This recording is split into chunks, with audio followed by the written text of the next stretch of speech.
Coach Schuman here. We're going with today and a topic that will be near and dear to everybody's heart. We're here with David Bruce. We're going to talk mortgages, specifically how to put more money in your pocket by accelerating your mortgage payments and being able to put you in a better position to pay less interest, put more money in your pockets. We all love that. This is the guru to talk to you about it. He's written several bestsellers on it. This is David Bruce. Welcome to the Success for Life podcast.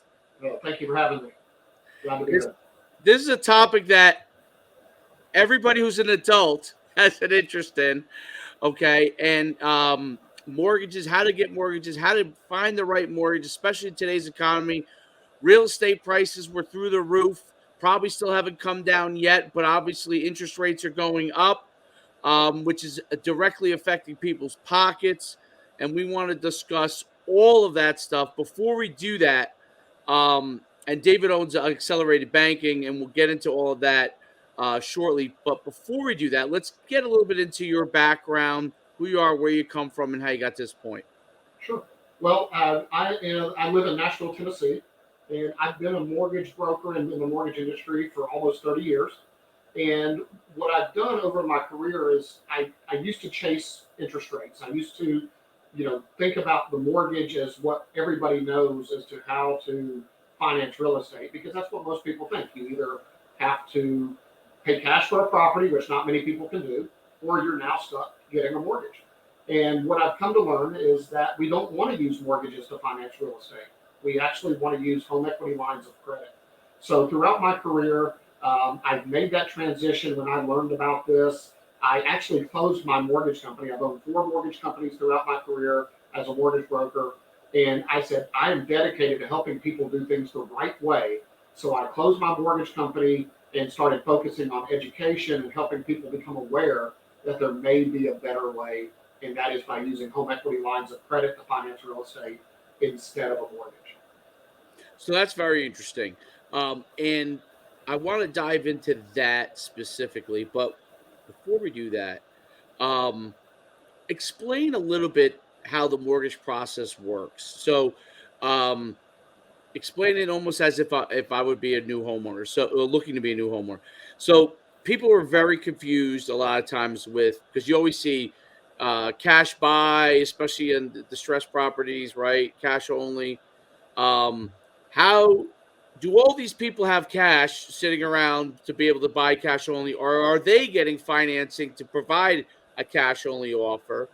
And then when people are utilizing mortgages, what is the process that they should begin to go through? And but before we do that, if you can explain the difference between a cash only offer, how that works, and then being able to take out a mortgage. Right. Well, like you said, there's really, most people think that there's 2 options when it comes to buying a property. So let's just say you're going to buy a residence, you're looking for a home to move into for your family, and you are thinking, okay, I don't have the money to pay cash. So some people do. And typically what they're doing is they're accessing lines of credit, they're accessing other investment accounts where they're gathering that money that they're using as cash. And if you don't have that ability, then now you're looking at what mortgage programs are available, what down payment requirement is going to be available, what credit scores do I have to have, what do I qualify to purchase, based on the payment that I can afford in order to determine what your maximum purchase price would be. And you're going through that analysis. But what we want to do, let people be aware is that there's actually a third option. And what people don't realize is that you could actually purchase a home using a home equity line of credit on day one and avoid using a mortgage altogether. And because the difference being is that amortized mortgage is really the enemy. It's tied to the amortization schedule, which determines the monthly payment, but then it's got you paying all that front-loaded interest in those first 5, 7, 10 years, and your balance is really not decreasing much. So what we want to do is we want to change that by using the home equity line of credit to purchase, which becomes the tool that allows us to introduce our cash flow and change the way that interest is calculated all the way down to the daily level. So realistically, when possible, you would want to say, hey, before I get a mortgage, let me look and see if I can qualify and if the math works in my favor, because these are cash flow strategies and it's not going to work for everybody. So some people are going to need a mortgage as a starting point, and then they can graduate to what we do with home equity lines of credit later. or maybe they're in the position that they can purchase with that home equity line of credit on day one. But the main thing is it's just like going through the pre-qualification process either way. You have to find a lender, meet the credit requirements, be able to document your income, have a down payment requirement, and from there, that's really going to let you know what your options are. Very interesting. Okay, so a home equity loan, which typically is used after someone, if they got a mortgage, or if they even if they bought a house with cash, in order to do improvements, typically. So how would someone go and get a home equity loan for actual house purchase? Right. So, and that's the thing is most people think of when you think of a home equity line of credit, and we have to be careful because there is a difference between a home equity loan and a home equity line of credit. We want to be using a line of credit. Okay. And most people, you're right, most people already own a home. They've got equity. They want to access that equity. So they go and they have a mortgage, but then they say, okay, in addition to my mortgage, let me access the equity. And now I have a second lien position home equity line of credit. They can draw money out of that to pay for home improvements or consolidate debt or for whatever purposes they need. But what we're talking about is something that's just, it's kind of a bank secret, really, is that the banks would rather put you in that amortized mortgage because it's more profitable for them. And very few banks will actually allow you to purchase on day one with the home equity line of credit. And that's what's known as a first lien position home equity line of credit because it's the only loan that you have on the property when you acquire the property. Okay, so if I'm going to a bank and I wanted to purchase a house, let's use like a real world example here. Instead of me going and getting a mortgage, I would go to a bank and then apply for a home equity line of credit. That's correct. That's correct. And so would I be required to do a down payment like we normally do with a mortgage, or is that something that you fund the whole entire house? How does that work? The bank is going to require, the banks that we've researched and the ones that we work with require a 10% down payment. So again, that means that it's not going to be for everyone because everybody may not have that 10% down payment. They may need to use, maybe a veteran that's going to use the VA program that requires 0% down payment, or they may need a conventional loan that has a 5% down payment, or an FHA loan that has a 3.5% down payment. So the down payment requirement is higher with 10% down, but it gives you that tool that allows for a simple interest calculation and avoids the amortization schedule because the amortization schedule is the enemy. Right. And so is that home equity line of credit typically a lesser time period? So I saw you talk about 5 to 7 years. Is that what the typical time frame is on a home equity line of credit? Well, the line of credit could be anywhere from 10 to 30 years to where you can draw. It's called the draw period, which is Okay. the amount of time that you're able to take money in and take money back out of that line of credit. But the goal being, and the reason that we want to use that line of credit is because it allows us to introduce cash flow strategies. So think of it like this. If you have a mortgage and you get your paycheck today, where are you going to put that paycheck? You're going to deposit that paycheck in your checking account. And that is basically giving the bank a free loan while you're being charged interest on your mortgage. But if you have a home equity line of credit, that line of credit becomes your checking account. It becomes your savings account. It becomes the debt that you have on the house. So when you deposit your paycheck today, so let's just say an example, easy numbers, you have a $100,000 balance this morning, you get a $5,000 paycheck today. If you deposit that $5,000 in a checking account, you gave the bank a $5,000 loan basically for free, and you're going to be charged interest on $100,000. But if you deposit that $5,000 into your home equity line of credit tonight, when interest is calculated, your balance went from 100,000 to 95,000. So tonight you're only going to be charged interest on 95,000. And it may not sound like much, but over time, anything that we can do to change the way that interest is calculated and avoid paying interest, because this is about interest avoidance. How do we avoid paying unnecessary interest? Those little things add up over time. And then we're treating it as our checking and savings account. So instead of letting your money build up in a savings account, which is again is giving a free loan to the bank, we want to park that cash, we want to park that savings to offset the balance so that we can avoid interest. Okay, so I get a $5,000 paycheck. I have $100,000 home equity loan. Obviously, I need to be able to live and survive, right? So I'm going to take some of that money and put it into my checking account. Um, they're not going to put the whole $5,000 in, but let's say they're able to put 1,000 in each time. What over time? How does that savings look? Let's say they're putting 1,000 each time in their paycheck. What does that savings look like over time? Well, here's the great thing about that. You can actually put the full 5,000 because you don't want to put anything in the checking, Got it. because the HELOC has a checkbook, it has a debit card, it has online bill pay, it has all the functionality that you're used to with a checking account. So So you're basically, accessing. So you're okay. So now, right? Because you pay it down to 95,000, you have that $5,000 that you have access to live. right, Correct. right. So tonight the balance is 95,000. I pay interest on 95,000. Tomorrow I spend 1,000. My balance is 96,000. I pay interest on 96,000. Next week I get another paycheck at 5,000. I take my balance down to 91,000. I pay my bills. It goes back up. I get more deposits. It goes back down. But it's because you're doing that, you're able to. The goal is to get the balance as low as possible, as fast as possible, and keep it as low as possible for as long as possible. You're going to spend money, but what you just don't want to do is there's no reason to put the money in the checking account. That's just an unnecessary step at this point, and because Interesting. that's not allowing you to use your money to avoid paying interest. That makes a ton of sense. I never thought about it in that way ever. That's incredible. Um, it's funny because you're taught even when you take out like equity lines of credit, you have your checking account, and this is obviously from the bank side because it's to their advantage for you to have the checking account and for you to have the equity line of credit because you're paying on both, right? Right.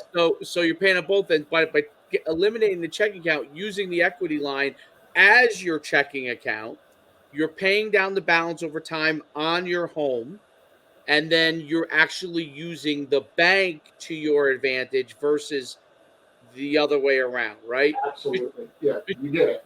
Yeah, that's it. And the amazing thing is this we teach multiple strategies. So that can be done in the example that I just said where you buy your house with a first lien position HELOC. But there's millions of families out there right now that have a mortgage and a second lien HELOC, the traditional like we talked about in the beginning, but they're still using a checking account because they don't know any better. They've never heard of the strategy. Nobody's ever told them to skip the checking account and put the money directly into the HELOC. So they're missing out each day on that opportunity to avoid interest. And the little things add up over time. I mean, I've moved money into my HELOC that saves me 17 cents a day. Doesn't sound like much, but that's 17 cents today, tomorrow, next week, next month, next year. And that means money's going to principal faster. And if I can reduce the principal, then now I'm going to be charged less interest. So it gets that snowball going.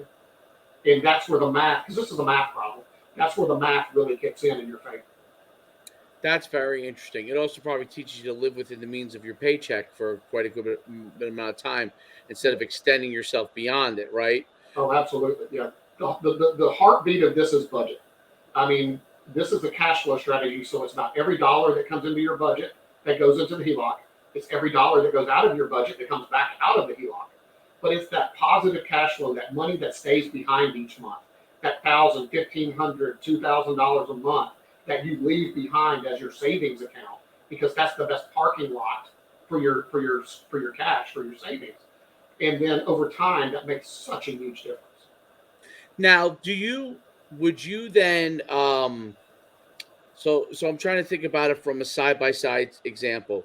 What would that look like over time utilizing this strategy versus taking out a traditional mortgage? What like off that 100,000 for example, right? And that 5,000, what would that look like as far as a side by side cash flow advantage for you? It's going to depend on cash flow because every family is going to be different. Their income's different. Their budget's different. So what we have is a calculator that allows you to go in and look at your balance, because the balance is the enemy. And time and balance are truly the enemies, because the amount of interest you pay over the life of the loan is based on the balance and how long that balance exists. So being able to do it this way allows you to do that. So for comparison, I did a comparison recently on a $400,000 mortgage, purchasing a mortgage at 5.625%, and a $400,000 home equity line of credit, both at the same interest rate. And the home equity line of credit pays off in about 8 years, a little under 8 years. It saves a couple $100,000 of interest. I don't have the exact numbers in front of me, but saves a couple $100,000 of interest. And over the mortgage. So you pay off much faster, you have a much smaller interest expense over time. And the thing that matters is, see, and this is what people have been brainwashed for. This is the way people have been trained and kind of tricked by the banks. Is the banks want us to focus on interest rate? Because I could ask you, what's your interest rate?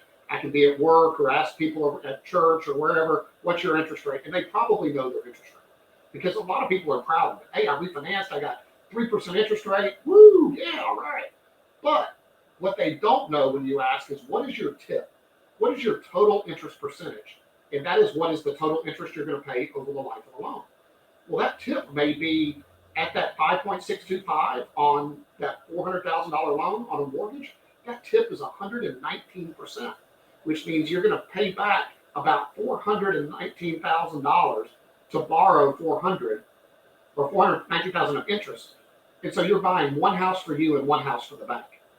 Now, with the cash flow strategies, and because you're paying it off so much faster, you're not only reducing that tip, you're paying it off faster, you're saving interest, you're reducing that total interest percentage, and when you avoid interest, you're actually also reducing your effective interest rate.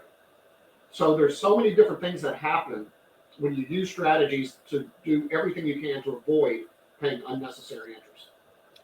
Well, that effective interest rate is a big thing because I always see people when they say, "Oh, I sold my house. Let's say I bought my house for 500,000, sold it for 1 million." But if over 30 years they paid back an additional 600,000, they actually lost $100,000 over Yeah, 30 years on that house, right? yeah. It's weird how people do that. Again, it's just what the banks want you to think of. They don't want you to think deep enough because then their secrets get exposed. But what happens there is, the example all the time I hear people, oh yeah, I bought this house for 500,000. I lived there for 4 years, sold it for 650. I made $150,000. No, you didn't. You paid taxes. You paid, if it was a business and you're running a P&L, you paid taxes, you paid interest, you paid cost to sell the property. You got to do the true math. You're not doing the true math. So we want to get to the true math because this is a math problem. That's right. This is 100% a math problem. I've always thought about that with houses as well. It's like when people say they sold their house, they made X profit. Did they? If they have to pay back the whole entire loan, um, well, essentially they maybe most of them just roll it over into a new loan in a new house, so they never really realize what they're losing. Right? Is that one of the whole tricks of the trade? Right? I Oh, buy a house. yeah. Let's say during the pandemic, prices went through the roof. Right? So especially where I live in New Jersey, prices went really high. So you bought a house for 500,000. You turned around 2 years later, sold it for 750, but you would have to pay all that loan back, which might end up being 1.1 million. Instead of that, obviously you have to have somewhere to live. So you're now rolling that loan into a new loan in a new house, right? And that's one of the traps. There's really a couple of traps that people fall for consistently, and that is number one, they chase the interest rate or they move. Number two. So number one, you've got a good interest rate. You're not understanding these cash flow strategies. The banks have convinced you that interest rate is the yardstick that you should be paying attention to. You're at 4.5% rate. You've been in the loan for 4 years. Here comes a 3.5% rate offered to you. Oh, great! That saves me $200 a month on the monthly payment. Sign me up. You pay closing costs. You lower your payment $200 a month. You lower your interest rate to 3.5%, but you started right back over at 30 years all over again. You started that amortization schedule at maximum interest, and now you may think you took a step forward, but if you do the true math, you may find out, and you pay closing costs, you may find out that you took a step backwards. So people fall for that constantly. I fell for that for a lot of years, even as an owner of a mortgage company, because I didn't understand these cash flow strategies. And then the second thing is you move. The family, you buy a house, you live there for 5 years, you have another child, you move for a job, you sell your house, you take that equity. Ooh, I got some equity, I got some equity from the sale. I got money for my down payment. I go into the new home, but I'm starting at 30 years all over again. And then a couple of years later, they refinance. Then a couple of years later, they take out a home equity line of credit, but not to use our strategies, but for consumption. Because that's what the banks want. Home equity lines of credit, the second lien position, the banks sell that for consumption, debt consolidation, home improvements, toys, and people consume that equity instead of using cash flow strategies that allow you to accelerate your equity and minimize your interest. Incredibly fascinating. Okay, so I want to unpack a little bit the home equity, how someone can utilize it as well, not just obviously for the home, but this is something they could also use from a cash flow standpoint to invest in themselves in 401ks, possibly stocks and bonds. Right? You could utilize. How would all that work, and what are some like the side by side benefits of that? Right. So one of the other, excuse me, one of the other things that you want to take in consideration is, and I'm going to go back to when you said at the beginning about somebody paying cash for a home. If you bought a $500,000 house for cash, fantastic, congratulations, but you just locked up $500,000 that you don't have access to. So Right. you've given away your liquidity. So instead, what you would want to do is you could go ahead and pay cash and buy that home, or use a home equity line of credit to purchase the home, but you want to have a line of credit. You want to have access to that equity because that's liquidity. That gives you access to that money at a moment's notice without having to refinance, without having to ask for permission. It's opportunity. You have a check, let's just say in that case, you've got a $400,000 line of credit, and you could write a $400,000 a check today. Now, that could come in handy. You lose your job, you've got access to money. You find an investment, somebody comes up and has got a great investment opportunity, you can do that. You can have down payment money to acquire income producing assets like investment properties. You have money to start a business. You have money to, instead of going out and getting a car loan and financing a car for 7 years on an amortization cycle or a schedule in order to have a monthly car payment, you could take money out of the home equity line of credit and pay cash for the car, and then continue to use cash flow strategies to pay down that balance rapidly. So it's about security, it's about opportunity, and you never want all of your equity trapped. So access to equity equals opportunity. How do you qualify for a home equity loan without, because obviously with a mortgage they're using the house as collateral, right? What would they use for a home equity loan in that case? It's still going to be the value of the home. It is. Yeah. So Okay. it's still like right now you can get a line of credit in the first position up to 90% of the value of the home. So just like you need a 10% down payment, that means you got your financing 90%. So it's not in addition to, instead of. So not 90% in addition to my mortgage that I have, it's 90% instead of my mortgage because I want to take that mortgage, I want to get rid of it. Think of it as a refinance. I want to refinance my mortgage, but instead of asking for a new mortgage, I want a home equity line of credit instead. And that's how you convert. If you already have a mortgage, you can convert it into a home equity line of credit. Interesting. Now, is there pushback? So let's say I walked in and I said, I'm buying a home. I just want a home equity line of credit on the home that I'm going to purchase. Are banks or the person you meet with, are they equipped to answer those questions on that, or do they have to come to someone like you to really help with that process? In most cases, they need somebody like me because number one, the banks don't know. A lot of the loan officers, number one, they don't even know this exists. Number two, the bank may not offer the correct product because not very few banks offer the correct product the way it needs to be structured in order for us to get maximum efficiency. And that's one of the things that we've done is research hundreds of banks across the country. And number two, this is the sad part, is even if that bank does offer and they have that perfect product, that loan officer is probably going to try to put you in a mortgage because their commission is going to be much higher. Much higher. So they're going to fight. So that's where you really come in, and bridge that gap, which is incredible. So what typically, if you come in, and forgive all my question because honestly it's a fascinating topic. It's funny because we talked about before. These are perfect. Yeah. Yeah, yeah, yeah. I have never heard of it. It's a fascinating topic. When I read about it, you can get a base understanding, but you really don't know until you talk to you. Really, like the in-depth amount of it. And so it's funny because we talked before the show about did I do I read the research on it, but now I'm really understanding what you're talking about. Now talking to you in person on it. Does this first of all does this aha moment happen a lot when people get on the phone and start having this conversation with you? Yeah. I mean, that's excuse me. That's what it's all about. Is Excuse me. Number Take it. one, understanding that there may be something different. Number two, being willing to learn and listen, because some people are, oh, that's garbage. That's too good to be true. That's not possible, but it is. It's different. It's just not mainstream because the banks don't want you to do this. They'd rather give you that mortgage. They want you to be in debt. They want you to be car loans. They want you to be able to do all these loan products that they have. That's profit. So when they learn about this, and what we do is we offer a free consultation, because what we do is we provide education, consultation, bank research to get the right tool. The HELOC is the right tool that you need to implement the cash flow strategy, and then ongoing support to be successful using the strategy to make sure you're being maximum efficiency and maximizing the opportunity. So when we have a free consultation, we're going through someone's budget, we're going to the calculator, we're looking at potential results, and we're seeing, what can be done. And to be perfectly honest, this is not going to work for everybody because, again, this is a math problem. If you're living paycheck to paycheck and there's no positive cash flow at the end of each month, this could actually be worse than your mortgage, because if you're not able to reduce the balance, then you're not going to save interest.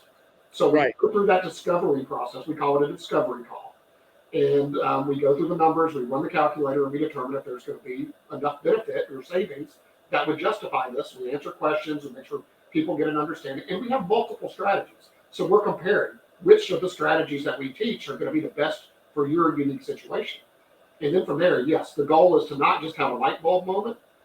In a lot of cases, it's like that light that's out in front of a movie theater that shoots the light up into the sky. We don't want to just have a flickering light bulb. It is a what the hell just happened moment. Wow, how did I not know this? And then when the math makes sense, it really is. I tell people I'm joking kind of, but it's kind of like good luck sleeping tonight. Absolutely. Yeah. So, and there's one other thing that I think is interesting as well. So, if you take out this home equity loan, do you recommend they take out more than what they would have taken for a mortgage, or do you recommend them taking the exact amount that they would have taken for a mortgage to give them like a bridge of time? You know what I'm saying, in the beginning, so they're not up against the edge of the equity right from the get go. There's some bridge of money. Does that make sense, or is Yes, it? absolutely. When possible, I recommend to get when you go through the process, get the largest line of credit that you possibly can, Got it. because you don't pay for it unless you use it. It's like a zero. It's like a credit card that has a zero balance. There's no payment. You only pay interest on the balance. So if you only needed $300,000 to make your mortgage go away and convert it to a HELOC, but you got a $500,000 HELOC, now you have the ability to write a check for $200,000 at your convenience without asking permission, without reapplying, without waiting. It's ready. Now here's the thing: you have to be disciplined. You can't be that person that's going to say, "Ooh, I could write a $200,000 check. I want that Harley." And 6 months from now, I want that bass boat. Right. And next year, I want an RV. And next year, you make progress. You take a step backwards because you buy something. It's not about giving you access to go buy all the toys you ever dreamed of. Now, it doesn't mean you can't go do that and enjoy that and have the quality of life, because we're not asking people to change their lifestyle. This is about doing what you're doing now. Just stop giving the bank a free loan every night. Use your money for your benefit every single day to avoid paying interest that you should not be paying. That's incredible. If there's one, let's go through this. So, if there's one thing that you could advise people within this process to make sure that they do in order to put them in the best position possible, what would that be? It would be budgeting and cash flow management. This is all about cash flow management, how to make sure that you're not living above your means, how you're not going backwards. In a lot of cases, some people have put themselves in some bad spots, and we can't help everybody. I mean, we can help some people, but we can't help everybody. But in a lot of cases, there may be somebody, especially with the way that the equity has built around the country with all the prices going up on these homes. Maybe it's a family that's got a mortgage, they've got 2 car payments, they've got 4 credit cards, they've got a student loan. We're going to look at how can we make those payments go away. How can we eliminate monthly payments to free up cash flow, and then what can that cash flow accomplish when it's deployed properly. So it's all about having a budget, having cash flow management, and having a plan in order to achieve results, not just doing the same old and hoping something's going to be different. And next year, waking you up and going, man, I didn't accomplish anything. I went Right. So backwards. so if they're making so you take out enough home equity loan large enough that, like, let's say you have student loan payments, instead of having that $30,000 student loan payment, you're paying a little bit a month off.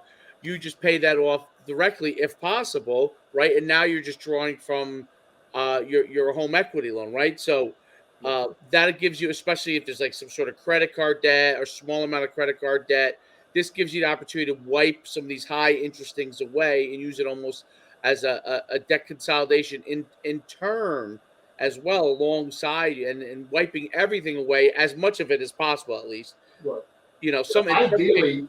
ideally, the only debt that you should have would be the home equity line of credit. That way, you only have one debt, and you're attacking that debt with your cash flow. There's no car payments slowing you down, getting in the way. There's no credit card debt slowing you down, getting you in the way. Now, the thing is not everybody's going to be able to do that right away. On day one, you may be able to do the line of credit. It's better than your mortgage. You've got a plan. You've got a projected payoff.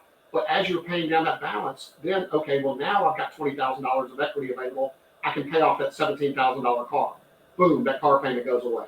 Now I still have a second car payment. I can't pay them both off today. Payment goes down 6, 9 months, 12 months later. Now I have enough equity. I write the check. I pay off the car. So it can, ideally, it would be great if everybody could do it all at once and just Right, say, right. all the debts, one bucket, home equity line of credit. Now I'm going to attack that bucket. But in some cases, you have to do stages. So that's where we come into play with strategy, timing, support, and being able to help have a plan to not just, because getting the home equity line of credit, that's just the tool that you need. It's how you use it is what really makes the difference. That is fascinating. David, this has been an amazing conversation. Is there anything else you'd like to leave everyone with as far as understanding, and then we'll get into how to reach out to you, but understanding this process that we might have left out? Yeah, it really comes down to being open minded to learning, because if we just don't know what we don't know until we know it. So just be open minded to learning. Pay attention to your budget. Look at what you have, and that you're not just free spending and hoping things are going to work out. And then that's really the foundation. And if you know at this point that you have positive cash flow, that you're saving money each month, and that you have some debts that may be able to be eliminated, that can help save even more each month, then this could be something that could be worth looking into. And here's the other thing: even if it's not today, and I say, look, John or Bob, we did your analysis. I'm not going to recommend this for you today, because we do turn a large amount of people away that just aren't ready, or that this would not be in their best interest. And we're not going to set people up for failure. We want people to be successful. So even if it's not today, we're going to say, here's a couple of things that you can go do. And if you owe 30 years on your mortgage today, and it's even 2 years from now, and you've done those things, and you come back 2 years from now and say, I'm ready, and I can take you from 28 years to 10 years with only changing how you manage cash flow, it's still a victory. So it's about getting on the path. The question is, how fast can you move down that path? Right. And is there a situation where um, getting approved for that home equity loan versus the mortgage is different? Is that a different, like, if I'm applying for a mortgage, are there different criteria versus them approving me for a home equity? They're basically the same. There are some nuances based on the different types of mortgage programs, but typically, the, if you can be approved for a mortgage, you can probably be approved for home equity line of credit. Got Now there are some roadblocks and obstacles. It's just like for a mortgage, you have to document your income. For some of the self-employed people that they make a lot of money gross, but they write off a lot of expenses, and then they go to qualify for a mortgage, and the bank says you only make $70,000 a year instead of 200. You told me you make 200, but your tax return only says you make 70, and you don't qualify based off of 70 because your debt to income ratio is too high. So there's some of those types of challenges. But here's another thing that we haven't talked about. That's okay, because we also have personal line of credit strategies that we use, because it doesn't have to be a line of credit attached to the house. It could be a freestanding, unsecured personal line of credit that can also have benefits and strategies that we teach to do that. So we want to be able to open the door and teach these strategies for as many people as we can, knowing not everybody's going to be ready immediately. But if you're not ready immediately, let's get you a short term. Here's some things you could be doing so that you can come back and be ready and then get the results. And of course, some people are going to be ready right away. They're going to have that light bulb moment. They're going to go through the process and they're going to start knocking that balance out and have tremendous results. Absolutely. Wow, that's amazing. David, tell everyone where they can reach you, how they can reach you. What's the best way? Fantastic. Thank you. So our company is Accelerated Banking, and the best thing to do would be is go to acceleratedbanking.com, and there what we're going to do is we're going to give you access to our calculator, and that's where you can take your income, your expenses, and start looking to see, put some numbers in the calculator, and start to see what kind of results you could get. And from there, once you're registered for the calculator, we're going to invite you to a free webinar, and that webinar is going to give you some more background about strategy and what this, a little bit more about what this is about. And then from there, we offer a free consultation. So what I would encourage you to do is get your budget together, take a look at the calculator, come to the webinar. If that once you have that webinar will probably give you enough of a light bulb or make it flicker to where you're like, I think I get it, but I need more. It's coming together. The pieces are coming together. Then what we do is get you on the phone with one of our consultants. We do a consultation by phone and through Zoom to where we can share screens and show calculations and do that. And we'll determine, what kind of results are possible. And then from there, if the numbers make sense, and I should say if and only if the numbers make sense, then what we would do is explain to you our service and what we provide and invite you into our community and help you achieve results. So it's acceleratedbanking.com. Acceleratedbanking.com to reach out to David. Very simple, easy way to get a hold of you. Thanks so much for being on the Success for Life podcast. This is so unique and so interesting. When we start to get this out there, I think a lot of people are really going to be excited because it's something I had never heard of before.